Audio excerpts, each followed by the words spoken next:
Para quem não entende a grande questão marxista, é muito importante estudar de perto o fenômeno do cercamento dos campos. Porque naquela situação aconteceu o seguinte: nós tínhamos meios de produção individuais. As pessoas no campo tinham meios de produção individual. E um certo dia o Estado chegou e disse: ó, meus amigos, a partir de hoje vocês não possuem mais essa terra. Essa terra pertence ao homem XYZ. O Estado ali determinou de quem era a propriedade. Não teve um mecanismo efetivo de apropriação da terra. O que aconteceu foi o puro e simples uso da força para remover, inclusive retirar as ferramentas daqueles sujeitos. Eles não podiam nem ir para outras terras em prol dos grandes proprietários de terra. E esse pessoal vai desesperado, com fome, sem recursos de produção, sem meios de produção, para grandes cidades. Tá? Então nós temos um contexto em que essas pessoas elas são inseridas em um mecanismo industrial com fome. Entende? Elas são inseridas nesse mecanismo industrial com fome. É como se... isso é bem discutido no capítulo sobre a acumulação primitiva do Marx, né, dentro do Capital. É como se aquelas pessoas não tivessem tido um histórico de família, um histórico de indivíduo, em que eles pudessem determinar o seu bem ou o seu mal. Eles estão inseridos em um sistema opressor com uma superestrutura que fará com que aqueles indivíduos não possuam seus meios e tenham que aceitar qualquer coisa, em virtude do contexto.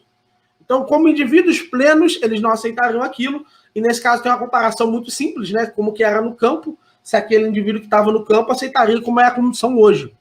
Né? Hoje, no caso, na época do Marx, dentro das indústrias. Então ficava claro que não, aqueles indivíduos jamais aceitariam isso, porque quando eles tinham meio de produção, eles ganhavam muito mais do que isso. E era evidente que eles ganhavam mais do que isso. Porque eles foram tirados à força dali. Então, de fato, houve, dentro do processo do capitalismo, de fato, houve isso. Historicamente, aconteceu isso. E é por isso que eles te dizem, estude história, amigo, você verá o que eu estou querendo dizer.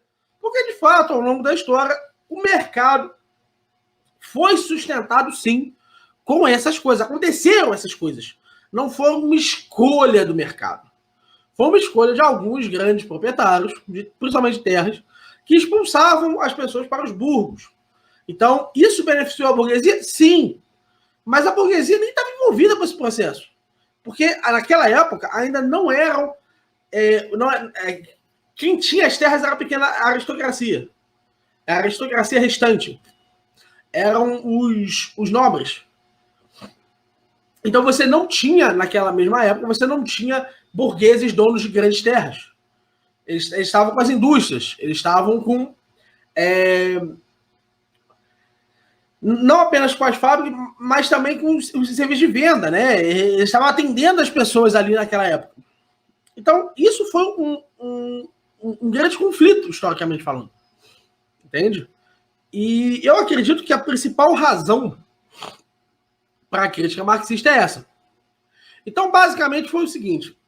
Os austríacos se deparam com essa crítica marxista. Fala só, olha só, eu estou contando para você que, em virtude de um processo histórico em que o Estado interferiu nesse processo, nós tivemos um elemento de um contexto do indivíduo que passa a ser explorado em virtude de não ter contribuído com aquele fato. Ele foi socialmente determinado pelo Estado. Ele não tinha alternativa, ele estava com fome. Então o que ele ia fazer? Ele ia para lá. Porque é isso que o Estado faz, gente. O Estado cria situações em que as pessoas são obrigadas a aceitar. O Estado cria uma situação de pobreza em que você está disposto a trabalhar por R$1.000. Trabalhar por R$1.000 é um absurdo? Mas como você está tão pobre, você aceita aquilo. É verdade que você aceitou? É. Mas veja que a sua aceitação não é uma aceitação plena. Entendeu? Não é uma aceitação plena. É uma aceitação, como eu posso dizer, falsa. É uma aceitação enviesada, tendenciosa. Então, em virtude desse fenômeno, em virtude desse tipo de aceitação, em virtude desse tipo de mecanismo, os austríacos olharam e disseram, pô, mas isso não é o mercado. Isso é um ente, o Estado, interferindo de forma artificial nessas operações. E ele não é um ente natural. Ele não é uma instituição, porque ele é artificial. Ele não surgiu de um conjunto de interações do sujeito, interações implícitas do sujeito, mas ele surge artificialmente para representar um conjunto de interesses de uma minoria organizada. A Lagaetano Mosca, o Estado. Entende? Então, em virtude desse tipo de escolha enviesada, os austríacos olham para isso. Pô, isso não é o mercado. O que é o mercado? O mercado é o que estava acontecendo antes disso.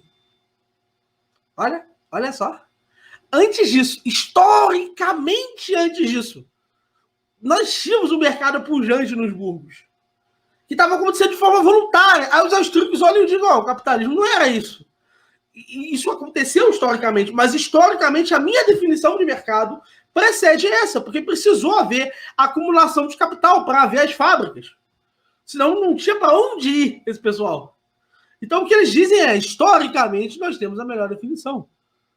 Capitalismo é trocas voluntárias. O mercado é feito de trocas voluntárias, que são trocas que não possuem um mecanismo enviesado. Isso significa que nós não temos capitalismo hoje em dia? Sim. Porque esse processo histórico ele está até hoje. Então nós tivemos um grande período de trocas voluntárias, onde o Estado interferiu o mínimo possível na economia.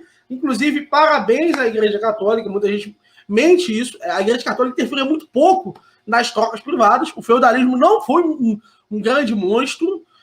Na verdade, a interação entre feudos era uma coisa de louco. Você podia transitar como indivíduo. Olha isso, velho. Você podia transitar como indivíduo entre os diversos feudos. Veja que tipo de escravidão é essa, que tipo de servidão é essa, que você pode transitar perfeitamente, sem precisar de nenhum documento, sem precisar de nada. Entende? Então isso é uma grande questão. Então, até aquele ponto da história, o que os austríacos afirmam é, até ali tinha mercado, cara. Você podia não gostar do Estado rudimentar que o mercado estava, mas tinha mercado. E aí o Estado surge. Nós temos que definir o Estado moderno surge, né? Eles já tinham próprios Estados em todo lugar. Isso aí é evidente, eu não preciso nem discutir isso. Se alguém acha que eu estou dizendo isso, por favor, calma, desacelera. Então, o que a gente diz é, historicamente, do acontecimento, cronologicamente, o mercado não era assim. E aí, quando começa esse processo, então a gente passa aí a ter um capitalismo de Estado como a gente conhece hoje, tá bom? Meurinho, o feudalismo não seria antiético? Cara, do ponto de vista da ética libertária, pode ser que ele tenha sido antiético em alguns lugares onde ele ocorreu. Ou seja, pode ser que nós tenhamos tido alguns feudos em que, de fato, a relação entre vassalo e suzerano tenha sido uma relação antiética. Mas, muitas vezes, era, de fato, um contrato. Tá? Com obrigações para os dois lados. Onde essas pessoas podiam ir a um terceiro suzerano, no caso, o rei, à época, para definir aquela relação. Então, de fato, tinham contratos individuais ali. Qual era o mais difícil? E, de fato, isso é uma dificuldade. Era os que eram feitos entre o suzerano direto, o maior suzerano, no caso o rei, e vassalos. Esse era delicado. Porque as terras do rei eram terras em que você tinha uma... Como posso explicar? Você tinha uma... ele era a última instância, né? Então não tinha como ter conflitos ali. Normalmente a igreja apoiava uma aceitação voluntária naqueles casos. E como todos partilhavam da mesma religião, nós não tínhamos grandes conflitos nessa questão.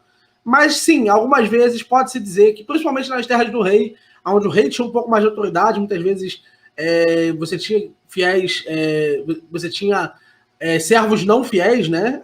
Você podia sim ter alguns casos assim, mas nesse caso eu acredito que eles eram exceções, né? Na maior parte das vezes você tinha elementos de afirmações ali, tá? De afirmações contratuais, tá bom? Então eu não acredito que o feudalismo tenha sido antiético. Eu acredito que em alguns locais, sim, nós de fato tivemos coisas que feriam a ética, né? Que foram mecanismos que eu não posso chamar de autoritários, porque é um termo que para a época é anacrônico, mas são semelhantes a elementos autoritários, tá? Eu não li o Rei Bronner, mas gostaria de uma recomendação sua. Já que é bom, por favor, me recomende.